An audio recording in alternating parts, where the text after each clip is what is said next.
When I say the acronym SDLC, what do you think of?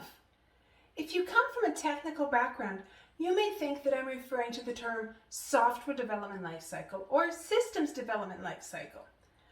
Those of you that come from a design background may interpret the acronym to mean software design lifecycle or systems design lifecycle. What if I told you that there is actually two additional interpretations of that term SDLC, and that those final two interpretations can be applied to deliverables and products and projects of any kind, technology and scope in any organization or environment or industry? Specifically, rather than limiting ourselves to software and systems, I believe we should be interpreting SDLC as the solution development lifecycle or solution design lifecycle. We should elevate our focus beyond the technology to all of the changes that are necessary in order to ensure that a particular initiative is a success.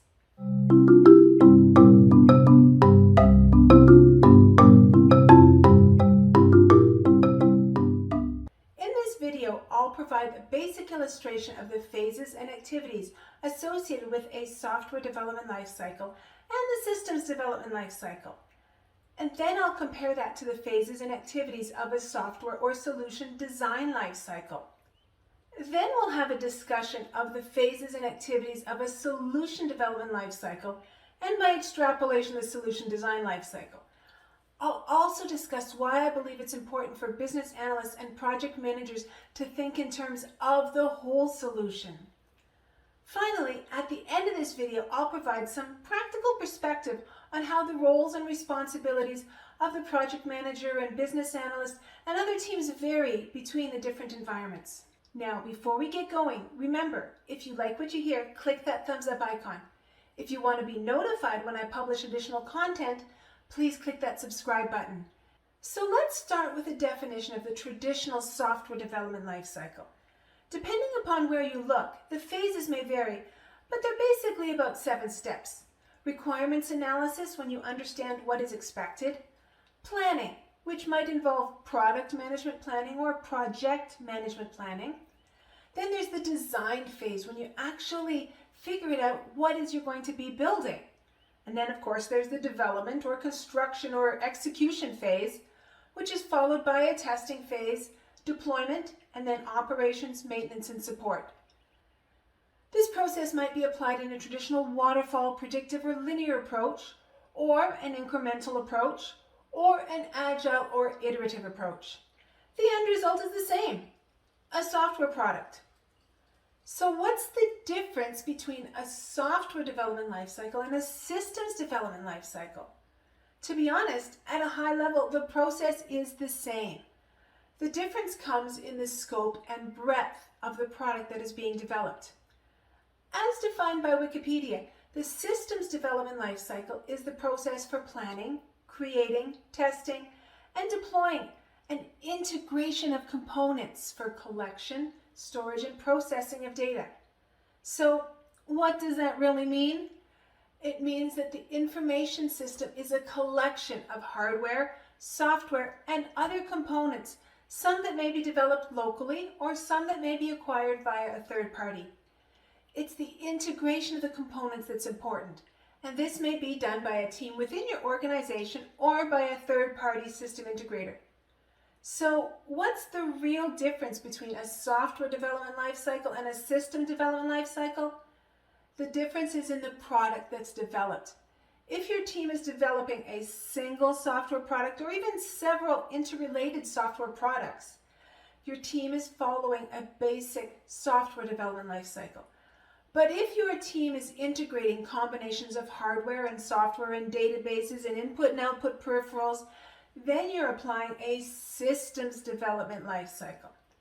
The basic phases are the same, and the basic rules are the same, but it's in the breadth and depth and complexity of the product that indicates whether you're working on a software or systems development lifecycle. Now let's consider the software or systems design lifecycle. As identified in the phases illustrated previously, design is one of the 7 phases in the development lifecycle. Regardless of whether you're building a software solution or a systems solution, wizards need to combine their brilliant minds to devise and figure out the components and the products that will satisfy the requirements. The design phase is purely about analysis and theorizing, maybe with a dash of prototyping and feasibility analysis. Sure, there's planning and documentation and models and strategies, but there's no building, there's no construction in the design life cycle. That being said, prototypes are built, and sometimes prototypes, proof of concepts, do go on to become the foundation for the software or system development. But generally, solutions developed as proof of concept don't scale well for production environments, and thus they tend to be throwaway. Now let's consider the solution development life cycle. First of all, we need to understand what is a solution. The Business Analysis Body of Knowledge, version 3, defines a solution as a specific way of satisfying one or more needs in a context. A solution satisfies a need by resolving a problem faced by stakeholders or by enabling stakeholders to take advantage of an opportunity. To me, this is a little bit too ambiguous. It doesn't tell me what I'm supposed to be analyzing or designing or developing. I prefer the definition provided by the Business Analysis Body of Knowledge, version 2. The BABOK version 2 defines a solution as a set of changes to the current state of an organization that are made in order to enable that organization to meet a business need, solve a problem, or take advantage of an opportunity. Many solutions are a system of interacting components, each which is potentially a solution in its own right. Examples of solutions and solution components include software applications, web services, business processes, business rules that govern the processes, information technology applications, perhaps an organizational structure change involving insourcing, outsourcing, redefining job roles, or any other method of creating a capability needed by the organization. In other words, a solution is a combination of people, processes, tools, and other elements needed to achieve that business capability. Specifically, the solution will need to articulate what people are required, reorganized, or trained, what processes are created, dropped, or made more efficient, what tools will be required, whether they're hardware, software, physically, virtual, homegrown, or acquired. Thus, a solution design and development team is not comprised solely of technical people, but it's comprised of marketing specialists, communications experts, data analysts, technical writers, adoption and change management professionals, customer support specialists, finance experts, as well as general professionals with management and leadership capability.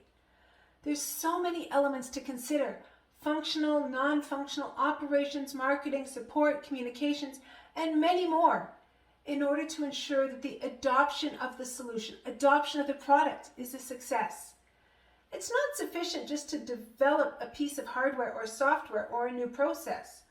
People need to be aware of the product. They need to be aware of the change and inspired to buy the product or utilize the changed process. They need to be supported in their journey, and they need to be able to make it easy for them to adapt to this new world. Because without these elements, without the supports, that product, that software, hardware, or whatever you have built will not produce the intended benefits. In other words, a solution is all-encompassing. It is all of the components and elements and the changes that are necessary in order to build, deploy, operate, and support this new system in an organization, enterprise, or market with a team of people in order to satisfy the needs and requirements of the stakeholders within time, cost, quality, risk, legal, and other constraints to attain the desired outcome. The basic steps of solution design and development lifecycle are the same as those used for software design and development. It's just the breadth and the problem space that's different. Now, at the beginning of this video, I promised you a little bit of practical perspective regarding how the roles of the project manager and business analyst might change depending upon which version of the SDLC you were working within. Simply put, it's all about breadth, depth, complexity, and specialization. The number of people involved with a particular life cycle varies depending upon the type of end product that your organization is deploying and the size of the team. In small projects, a small number of people will play many roles. In large projects, the role delineation is much more narrow and specific, and therefore there may be multiple people playing each role. Of course, the specific skills of the designers and the developers for a specific initiative will need to change depending upon whether you're doing a software project, a hardware project, a data project, a documentation project, a process project. But you still need people to design and develop the result, as well as the adoption of this result. Someone will be required to analyze the requirements and evaluate potential solutions against those requirements. Someone will need to perform basic project management duties like coordinating all the activities and keeping the team focused on the end goal, just as someone will need to perform tasks related to communications and organizational change management. Individuals may or may not bear traditional titles of business analyst and project manager, but somebody needs to perform these duties or the outcome will not be achieved, the benefits will not be realized. So there you have it, a quick review of the differences between 6 different interpretations of the term SDLC. We talked about the software development lifecycle, the systems development lifecycle, and the solution development lifecycle, and their corresponding design lifecycle variants. It's been my pleasure to share these insights with you today. My name is Stephanie Lachman-Doucet, and this is Projerra, the channel dedicated to practical perspectives in business analysis and IT project management. Please take a moment to click that thumbs up icon, subscribe, and share this video with your colleagues. Of course, if you'd like to get your practical perspective direct from me, you're welcome to connect with me on LinkedIn or follow my public pages on Facebook. You can find these links in the notes that accompany this video. Finally, I'd love to hear from you. Do you have any questions or comments that you'd like to share? Please leave a note in that section below. Until next time, take care.